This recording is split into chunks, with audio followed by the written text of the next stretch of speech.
This podcast features criminologists discussing sensitive themes and topics. Listener discretion is advised. A woman suffers from severe illness with no medical explanation. Is it a terrible fate or something more sinister? This is the Rachel Doe story.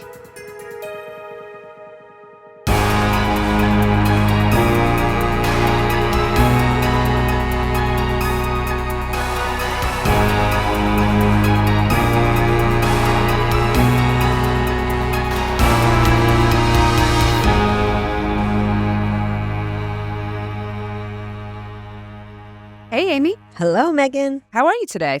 Excellent. I'm very happy to see you. I know. We're still smiling. We recorded another episode, which people don't realize, but we're still kind of smiling from seeing each other. I know. Which is nice. I am pretty excited too right now because as I realize people are going back to school, you know I'm not. Nope, you are on sabbatical, my friend. I am on sabbatical. You wait 7 years for it to happen, and then there it is. During which time you and I will possibly be doing some writing that relates to our work on women in crime. So Yes. I don't want to overpromise at this point, but we'll see what it turns into.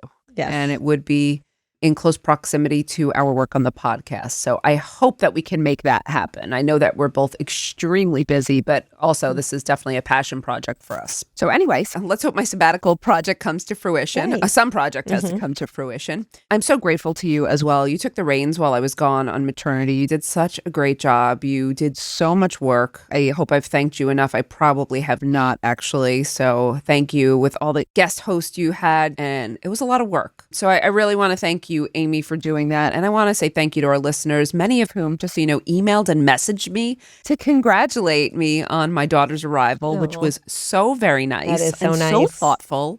And a special thank you to some of our amazing patrons who I just want to call out, Karen, K-Mac, and Andrea, who sent me a gift box with the most wonderful, developmental toys for Hannah. Aw. She loves them, and it warmed my heart. Thank you so much for that. We have the best listeners. They are wonderful human beings. And thank you to everyone for your patience during this time as we adjusted to our own new scheduling and everything. It's great to have you back, Meghan, and great to be back on our regular schedule. Yeah, we're back. We are back. Yes. So as you know, I've been up a lot now recently. James and I are taking shifts with Hannah, our little girl. And so that means I'm back watching a lot of documentaries again. So I came across the second season of the Netflix show Worst Roommate Ever. Have you ever heard of this one? I have. I've not watched it, but I think we got a few suggestions for that. We did, actually. And I know that the title could sound a little cheesy, but I think it's pretty well done. I think the content is pretty good. And I also like shows where the affected parties participate because it feels less exploitative. It feels like they want to tell their stories for whatever reason. They're telling them theirs. So I appreciate those kind of shows a little bit more. One of these episodes I felt I just needed to cover and share the case with our audience. And even if you have seen it, you know, we like to break down the science at the end of the story. So listen with us anyway. And for today's beginning, just so you know, I'm only going to refer to the participants by first names, but I'll tell you why later. So Amy can't Google it right now, or no one else Google it, but especially Amy. But focus on the story as it unfolds, and I think it'll make sense to you later why I'm doing it this way. So let's start with the subject of today's case, Rachel. In 1995, Rachel was just 22 years old, and although young, she had just gone through a divorce and had moved back home with her parents. Now, interestingly, Rachel was one of 11 children. Wow. And I know I've always wow, I think it's hard enough doing it with one, but 11? Yeah. Wow. I don't know how many were living at home at the time because I don't know where she was in terms of, was she the youngest, the middle child? But I do know that Rachel was eager to live on her own. Now, Rachel was a social person, very interested in physical fitness, very active, but I think her self-esteem had suffered a bit due to the end of her short-lived marriage, so it might not have been the best time of her life, as it's usually not following a divorce. She had a good job, though, working as a paramedic in the Salt Lake City area of Utah, which is where she met a young woman named Janie, who was 26, and the two became fast friends. Now, as can happen sometimes, these two women were definitely a case of opposites attracting. Rachel was very outgoing, active, and gregarious, whereas Janie was a bit introverted and definitely less social. Around the time the two became friends, Janie, who apparently had a 2-bedroom apartment. I always wonder about who can afford a 2-bedroom apartment when you're young and single. Like, Where are they? What part of the country? they were in Utah, Salt Lake City area. Okay. I mean, maybe it's different. I guess, I'm thinking of New York. It's not like New York City, yeah. Lucky to have a 1-bedroom. But Janie had recently been the target of a break-in, and she kind of became scared of living by herself. So Rachel was looking to get out of her house. Janie was looking to have company. So it was kind of perfect for the two to move in together. Now, they got along very well, with Rachel saying that Janie helped her with the financial planning, while Rachel helped Janie to become more social. So Janie handled like household expenses. She was very responsible, did finances, stuff like that. So the two complemented each other. Did you tell me, I'm sorry if you said this, did you say how they met? You know, as I recall, I saw it in either an article or in the show. They met somehow through their work. Janie was also in the healthcare industry. She wasn't a paramedic, but it was somehow through their work that they met. Okay. Now, they did a lot together and they were very good friends, but some friction began to emerge when Rachel got a boyfriend. She felt that Janie was jealous at the time, but also remember, Amy, you remember what it was like when your bestie got a boyfriend after the two of you were single, like at that time in your life in your 20s? And I definitely remember, I think a friend of mine might have been a little bit jealous when I had a boyfriend and after we'd been spending a lot of time together. So this isn't a breaking point in the friendship, but just a cause for some tension. And while the fun times between the two had been plenty, Rachel had some very hard times about to come. Now, as I said, Rachel had been working as a paramedic. And unfortunately, in 2009, after 6 years on the job, she herniated a disc. Now, I've heard this is very painful. I've never had this experience, so I wouldn't know. But I can tell you that I actually have a form of like degenerative arthritis in my back. So I understand back pain, and it's the worst. I mean, it can be so debilitating at times. And I think herniating a disc is extremely painful. So to add to this issue, back pain is usually compounded because it's hard to correct. The treatment isn't always clear. Often you can sustain more injuries. And so Rachel returned to work, but the pain really became chronic in her line of work and what she did. And at some point, Rachel wasn't able to lift anymore. She wasn't really able to lift anything over 10, 15 pounds, which for a paramedic really does not work for the job. So unable to work, Rachel went out on disability for some time. Now, Rachel still lived with Janie, but after her surgery, Rachel wasn't able to contribute much financially anymore. But Janie and her were good friends, and Janie she covered her share of the finances to make up whatever Rachel couldn't pay. So this put a lot of financial responsibility on Janie. And again, while I know she worked in healthcare industry, I don't know what her salary was or what her financial situation was, but she was covering a lot of Rachel's expenses. But financial issues weren't the only thing Rachel found she had to contend with in 2009, because at the time she also found out that she was pregnant. Unfortunately, though, her boyfriend was not interested in raising a child, and he left her. And Rachel was then left to parent as a single mother. In 2010, Rachel gave birth to her son, Ryder. I love that name, by the way, and found herself again, raising him as a single mother while also being out on disability.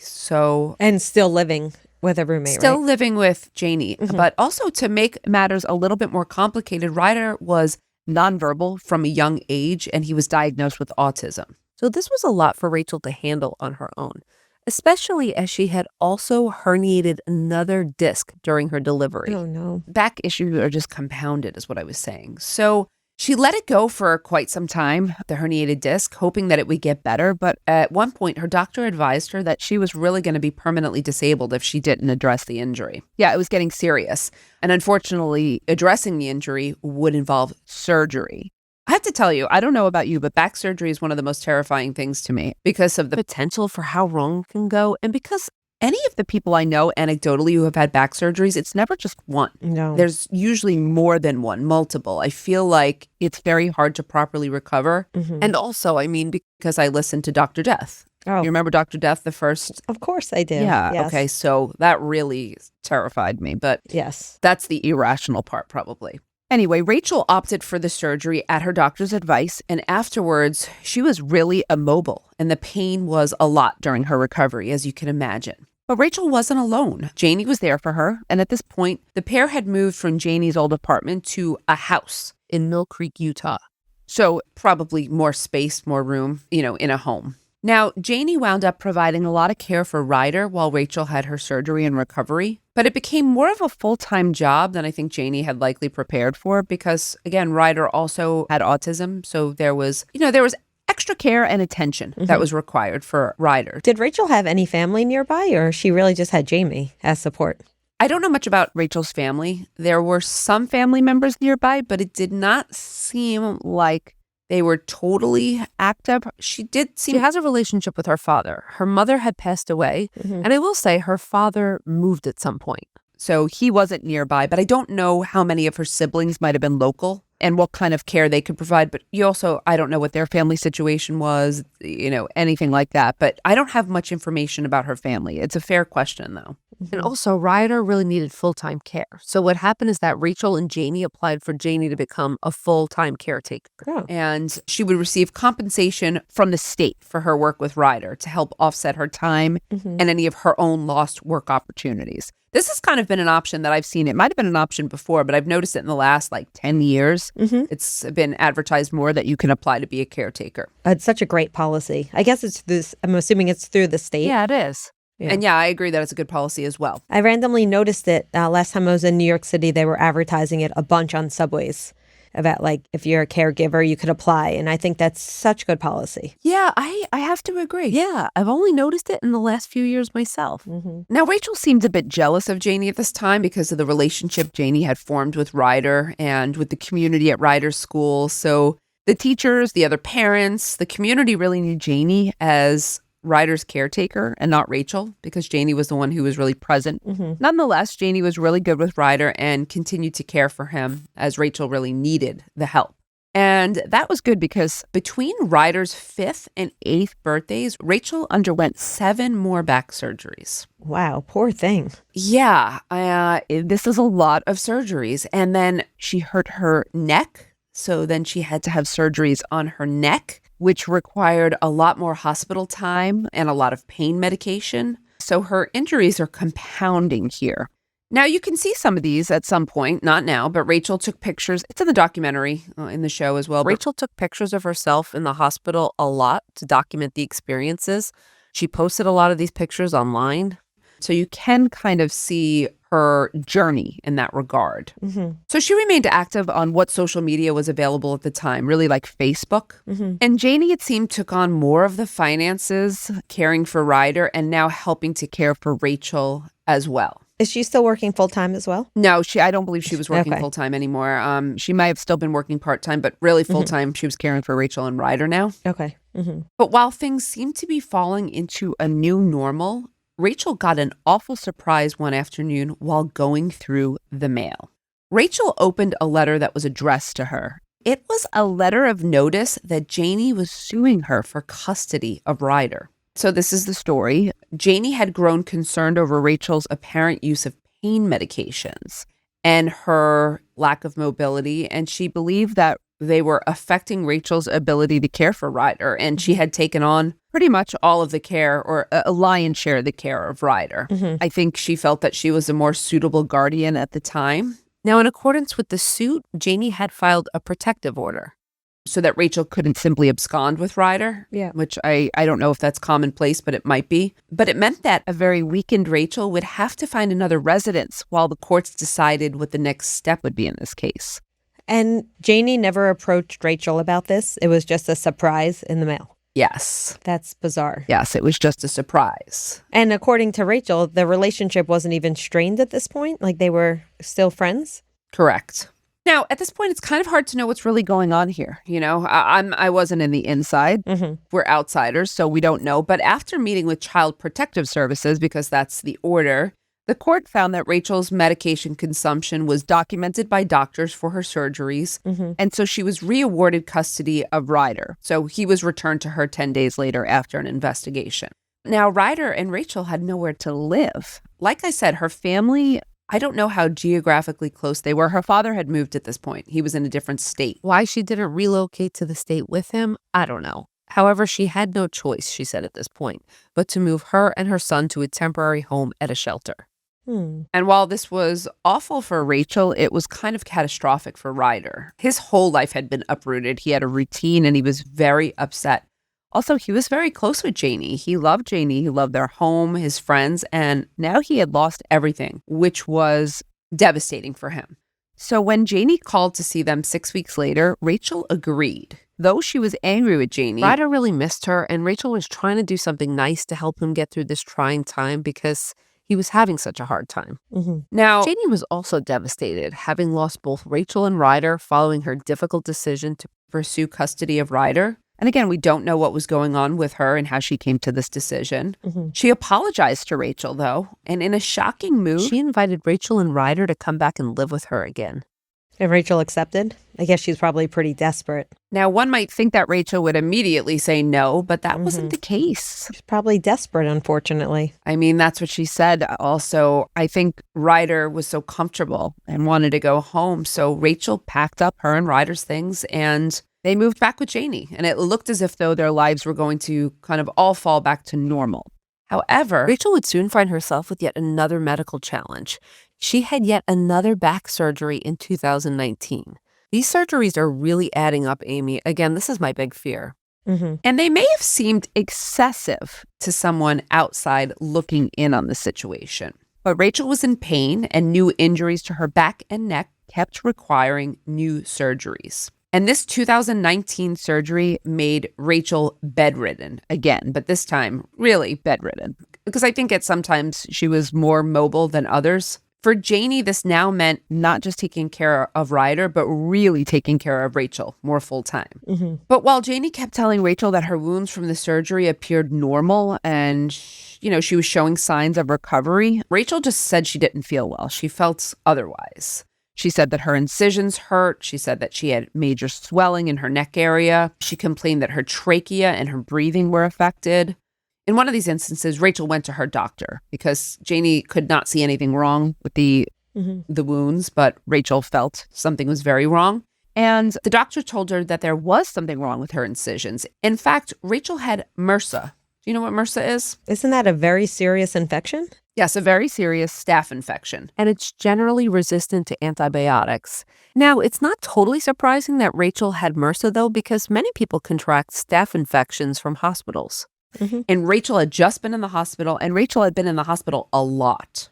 Do you remember Ethan got a staph infection remember he had to be hospitalized for 9 days when he was little? That's right. And then he got a staph infection that it took about a year for that to clear up. I do remember that. Oh, that was terrible. Luckily, it was not resistant to antibiotics. It just took a while. Yeah.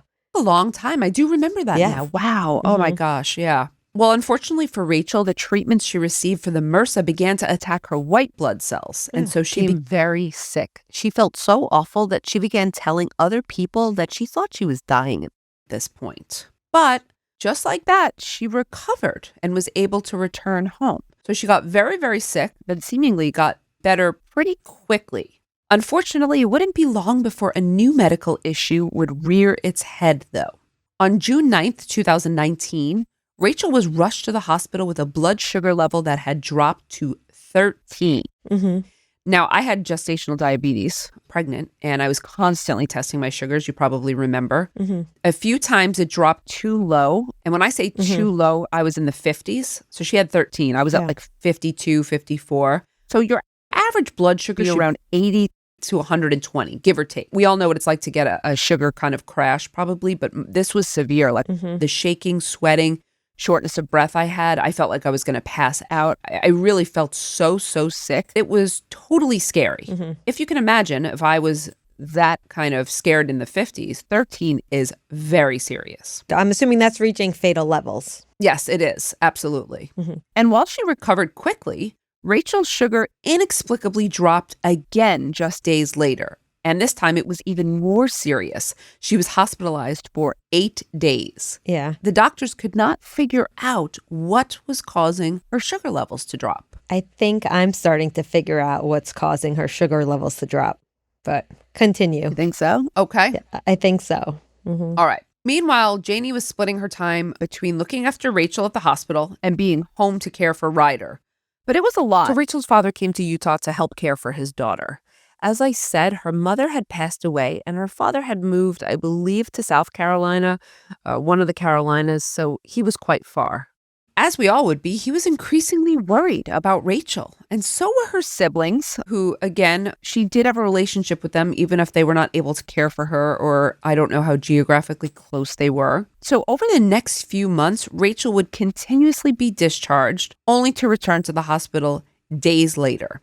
Now, she was also posting a lot about her illnesses on Facebook, announcing in one post that she just didn't feel like she was going to live much longer. So she was remaining active on social media, keeping people updated on her situation. And everyone was really worried about Rachel because nobody could figure out the cause of these sudden blood sugar drops. And Rachel did not have diabetes, so even more concerning. Meanwhile, her back is healing, so that problem's kind of shelved for now. It seems that her back problem was shelved for the time because the priority was the blood sugars. And while this was a big mystery and a big puzzle, a big piece of the puzzle was about to come together. Enter the FBI Joint Terrorism Task Force. Yeah. That's interesting. Okay. Yes. Operating out of Salt Lake City, Utah, they received an interesting tip from a local agent who monitored potential terrorist activities on the dark web. Now, someone in the Salt Lake area had tried to purchase Versa. Not MRSA, but Versa with a V. What is that? Versa is an antibiotic-resistant staph infection, but it is rarer and harder to treat than MRSA, classifying it as a biological agent of terrorism. Okay, so enter worst roommate ever. Now I understand the title, and I think it's clear what's going on here. Okay. To find out who the buyer was and what they intended to do with a biological weapon, the FBI set up a sting operation. So the FBI sent the buyer a package with fake Versa, just to be clear, that this person would have to sign for at the post office. And what do you know? The buyer picked up the FBI package from the post office on December 17th, 2019. So with a person of interest now, the FBI paid a visit to none other than... Worst roommate ever, Janie. That's right, Rachel's best friend and caretaker, Janie. Some people also were concerned that Perhaps Rachel might have been behind some of her own medical issues. Like a Munchausen type of situation? Correct. But you knew that it was Janie. All right. Could have been Rachel that was the worst roommate ever. Oh, I guess I could have been. Yep. So we'll see. Janie was willing to speak with agents from the FBI, but she lied at first about picking up this package, saying it contained coffee, then saying it contained home-brewed beer. But she realized quickly that she was caught in a lie. And so Janie said that she purchased a form of bacteria in order to do research to help her very sick friend, Rachel. It always amazes me that people think that they can lie to the FBI and get away with it. Yes, I absolutely agree. Well, once Janie freely admitted to purchasing the bacteria, she was arrested for attempting to possess a weapon of mass destruction. Which sounds pretty serious. It's so comforting to know that there's a task force that's like trolling the dark web for these things. Yes. What a wonderful thing to hear. It makes me feel like someone's out there looking out for all of our safety. It's really cool. That's a very good point. But Amy, the FBI also found out through their investigation into Janie's purchase history that Janie had not just tried to purchase Versa. She had also purchased ketamine, insulin, and sedatives online, as well as possessing an insulin injector.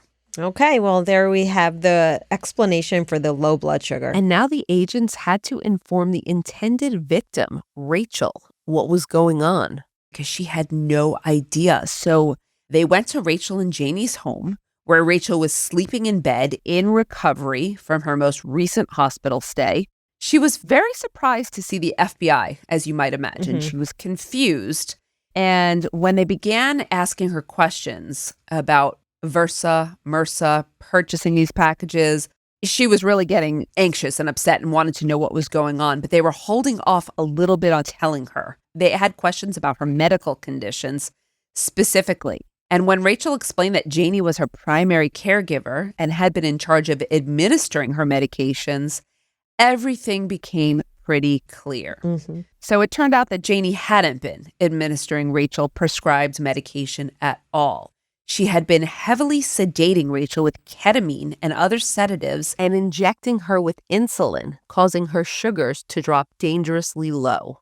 She was trying to kill her. in other words. I think so, but we'll see. Okay. When agents finally revealed this information to Rachel, she was in total shock, disbelieving that her best friend of over 25 years, this is 25 years they were friends, would want to harm her. They met in their 20s. Rachel was now in her 40s. That's how many years this was going on for? So the Sugars and the MRSA and whatnot had, I want to say a year, maybe something like that, maybe a little bit longer, but they'd been friends for close to 25 years. But how long did they live together? They lived together all those years. Oh, really? Oh, yeah. Yeah, they always lived together. Wow. So from the time Rachel was in her early 20s till her 40s. I didn't realize that. I thought you were going to say this spanned like 2 years. Wow. Oh, no, they lived together For the entire time, but the actual acts of her trying to harm her probably spanned about a year or so. Wow. So Rachel was in shock, but the more she thought about it, the less shocking it really was. Why? Well, let's talk about the odd behaviors and the red flags. First of all, we have the custody issue, as we recall. Now, Rachel told the FBI about it, but they already knew and suspected that this was Janie's motivation. Rachel recalled her conversation with Child Protective Services, who said that Janie actually told them that Rachel was a drug addict. But she never mentioned her medical conditions. So She painted Rachel as a drug user without explaining all the surgeries and things that she actually had going on.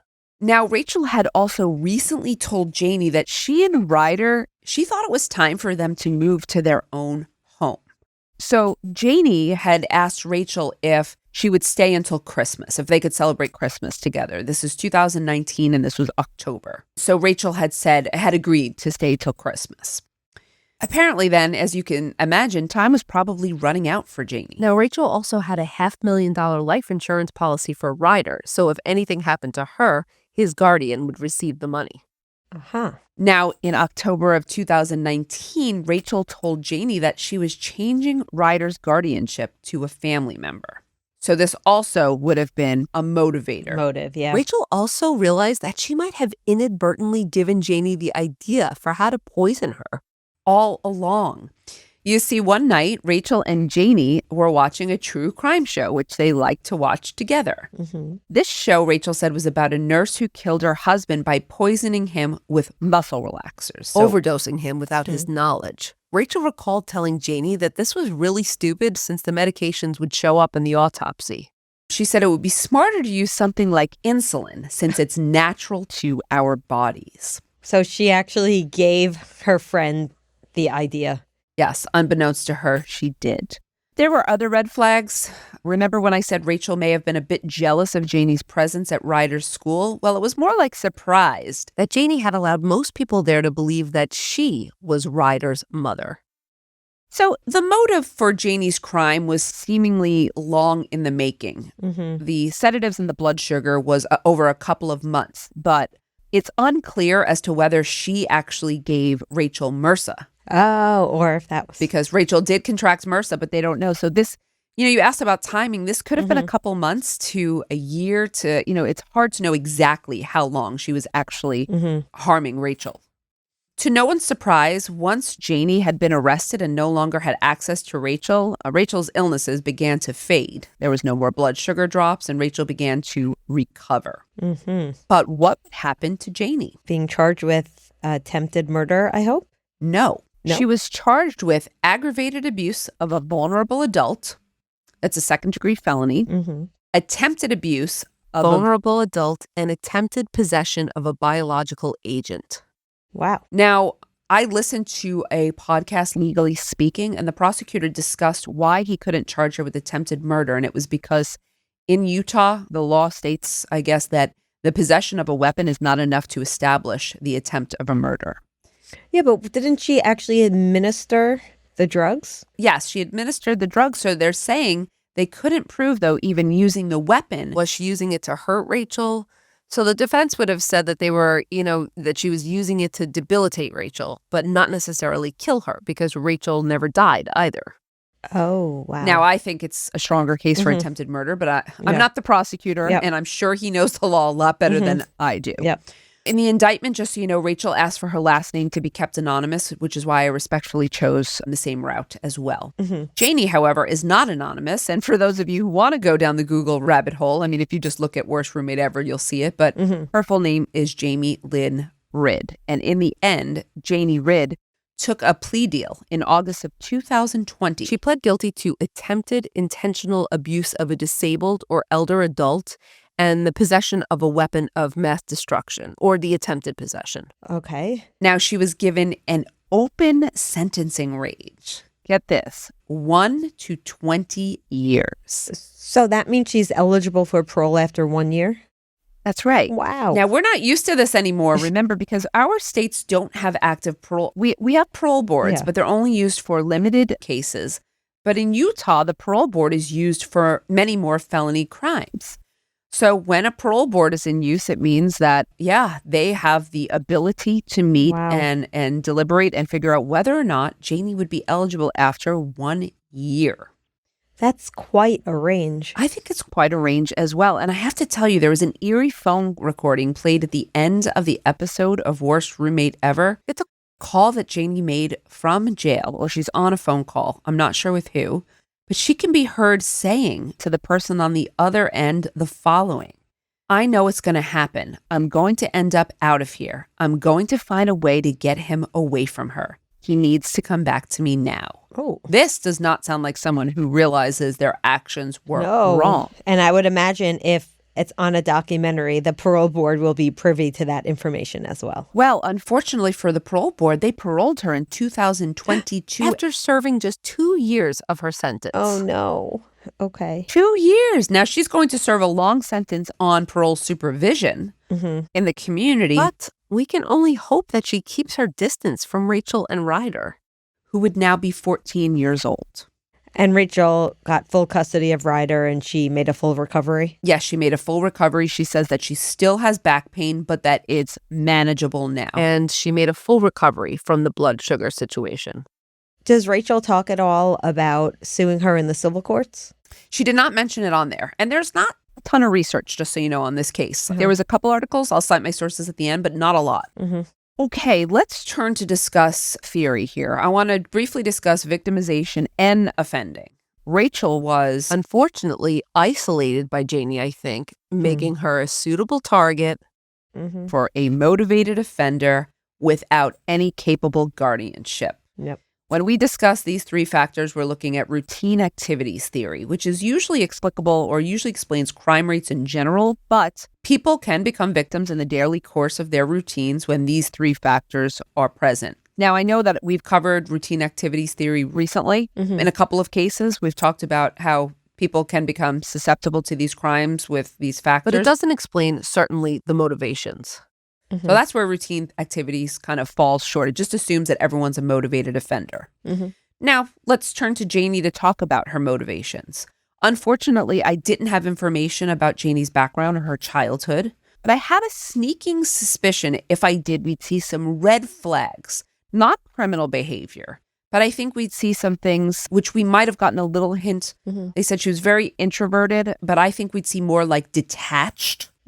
I have a feeling we'd see more of a lack of sympathy and empathy. So I think we'd see some personality traits that were maybe red flags, but no overt acts. Did she date at all? Like, did she want children, but maybe was not able to have children on her own? Or do we know anything? They didn't say, but I got the impression she did not date. If anything, she didn't date very much. Okay. I think that might have been also the thing. She wasn't forming relationships or bonds, but I think she became jealous that Rachel had Ryder. First, I think that Janie was jealous of Rachel. But then I think Rachel kind of didn't serve the same utility for her anymore. So I think she became jealous, and Ryder was where she saw her value and she attached to Ryder. Remember, Ryder also needed her more and probably adored her more. He's a child. Yeah. And so what I really think was that what Janie wanted from Rachel, she was no longer getting, but she found it in Ryder. Again, a dependent. He wouldn't leave her, a mother figure. So I think that she hatched this plan to get rid of Rachel and take Ryder, both for the companion she wanted, also the love that I think she needed, that she had once gotten from Rachel, but also for the bonus of money. There was $500,000. So you think there was a little financial motivation along with... I do. Oh, interesting. I definitely do. I think that there were also a couple of other things here. Janie did show signs of being very possessive over Rachel early. She clung to her a bit, but there was more of a power balance until Rachel injured herself. And then Janie, she really came to hold all the power in the relationship. And I just think that with too much power, and also I think she did convince herself, I'll go with a little techniques of neutralization here, neutralization theory. I think she convinced herself that Rachel wasn't a good parent anymore. And so Rachel wasn't really as much of a victim, and that I think she convinced herself that she was the only parent who could take care of Ryder. So I see that definitely neutralizing her behavior or justifying her behavior. I think she saw Ryder as more of a victim and not Rachel anymore. But Amy, Rachel suffered badly, like she was really suffering, and Janie didn't seem to mind. She watched Rachel really suffer at her hand. Janie was calculating, she was cruel. And, she was watching Rachel in a lot of pain, and she lacked sympathy. She completely lacked any sympathy for Rachel, which I think is a red flag, again, in terms of personality traits. And possible personality disorders, but I just don't have enough information to say whether or not she suffered from one. Yeah, it almost sounds like the fact that she's able to inflict pain upon someone like that and not have empathy, I almost wonder if she'd be able to qualify as a psychopath or a sociopath. I mean, Janie wanted what she wanted, and she didn't really care about the very real human being, her friend of 25 years standing in her way of getting it. And let me just say this, it was almost the perfect crime. Had she not been caught purchasing Versa, she likely would have gotten away with poisoning Rachel and eventually killing her without detection. So thankfully, as you said, the terrorism task force, they were on it. It's incredible. I want to talk about, which I think is very important here, the system, the criminal justice system. Did it get it right? Well, I think the fact that they were able to apprehend Janie is incredible. Sure. So they did some real good investigative work there, but letting her out after 2 years, that doesn't seem like there's justice served. And I feel like she might be a threat to the community as well. Okay, good call. So Utah, as I said, has a very active parole board for most crimes, and they don't utilize what we utilize here in New Jersey, which is more truth in sentencing. So truth in sentencing policies require that people serve 85% of their sentence, but that they have the chance to get parole after 85%. Utah has a much more open, what we call an indeterminate system. Their parole board has 5 primary members appointed by the governor who decide release for almost all felony offenders with a few exceptions. So they're very geared towards parole and rehabilitation. So they were able to evaluate Janie and parole her after 2 years. Now, I think this is probably based on the fact that she was a model inmate. She had no criminal history, but I think this was a huge mistake. Did she ever show remorse, as far as you know? I don't know, but she might have in front of the parole board. I really don't have that information. I can say I think this was definitely gender involved as well, the decision. If she were a man, I do not believe that she would have gotten parole after 2 years. Would you agree? I definitely agree with that. All right, well, I'm going to say that I think Janie is inherently more dangerous than most offenders. I believe that she would offend again. But Amy, as in most of these cases, I sincerely hope that I am mistaken. And I also hope that she keeps her distance from Rachel and Ryder and allows them to recover properly. I feel bad for Ryder here because he trusted Janie. Janie was one of his caregivers, and I could imagine he had a really strong bond with her. And not only was that bond broken, I'm sure he's old enough to understand that this person that he thought loved him was trying to kill his mother. Oh, it must have been so traumatizing for him. I feel terrible. Again, another case where the child is the victim here. Well, we wish Rachel and Ryder well, and again, hope that Janie will truly, under supervision, thrive, because we don't want to see her reoffend or harm anyone again. Yes. Okay, before we go today, I think we wanted to answer a few questions from our supporters. Is that correct? Correct, yes. So the first question is, do you think labeling theory creates a higher level of recidivism in both sexual and non-sexual offenders? Great question. That is a great question. Do you want me to take this one? I'll start and then I'll turn it over to you. But I think labeling is very strong when it comes to juvenile offenders. But yes, I do think labeling affects different people in different ways. But overall, yes, I don't think it matters if you're a sexual offender or non-sexual offender. But because of sex offender registries, labeling is much stronger for people that have been convicted of sex crimes. Yes, because I've done a little bit of work on research on sex offenders and written a little bit, I can tell you that the consequences associated with the registry, the restrictions, the label are extremely stressful. So you can apply strain theory and understand why sex offenders and other people getting out of prison who have to contend with all these collateral consequences, the label, the challenges, are more likely to offend because of the labels. I do think that labeling theory does unfortunately create consequences, which is not to say that we shouldn't apply some of these restrictions categories to them. But I think we use them too often. Great question. Amy, do we have another one? Somebody else wrote in saying that hailing from Minnesota and having marijuana be decriminalized and becoming decriminalized in more and more states, what do you think the justice system will do with the currently incarcerated people with petty or non-marijuana charges?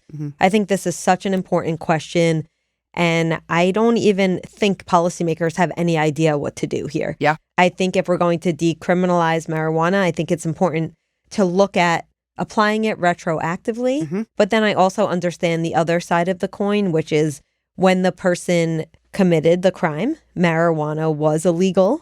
So that's a slippery slope, right? Because then we have to go back and look at a lot of different crimes. That's true. Crime is relative from time to time and place to place. Yeah. So would you apply that to every crime? Yeah. But marijuana is such a, I know. It's depending on how you look on it, it's such a minor crime. It is. Yeah. We're talking about marijuana use. I mean, to be frank, I would hope that they just retroactively released everyone, but that's not going to happen. Yeah. And of course, we know from, and our listeners probably know this from listening to us, that this is affecting primarily marginalized communities, people of color. Yep. And yes, I think applying it retroactively would be the right thing to do, because I think it would make up for some of the harms that were done, the drug war and times following the drug war. But I just unfortunately don't see it happening. Yeah. Also a good question. Oh my gosh. Our listeners have great questions. I know. They're so smart. The last... Oh, we have another one. Yes. Okay. There's one more. And there's going to be more in some other upcoming episodes. But the last one... Because we haven't recorded together in a while. Gotcha. The last question is, what is the one case that stuck with you and made you want to pursue criminology? I think we've answered a similar one in the past, but mine is just simply the case of Jennifer Thompson and Ronald Cotton, the case of mistaken identification leading to a wrongful conviction.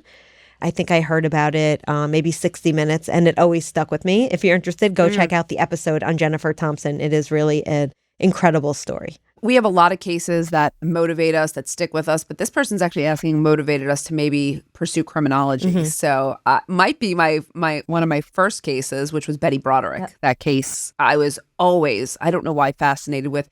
And a case that I covered, Tracy Thurman. I don't know if you remember Tracy Thurman, but she was murdered by her husband after repeated cries for help in domestic violence situation. And that case stuck with me and really motivated me as well to want to pursue my interest in this field. Thank you for the questions. We love them.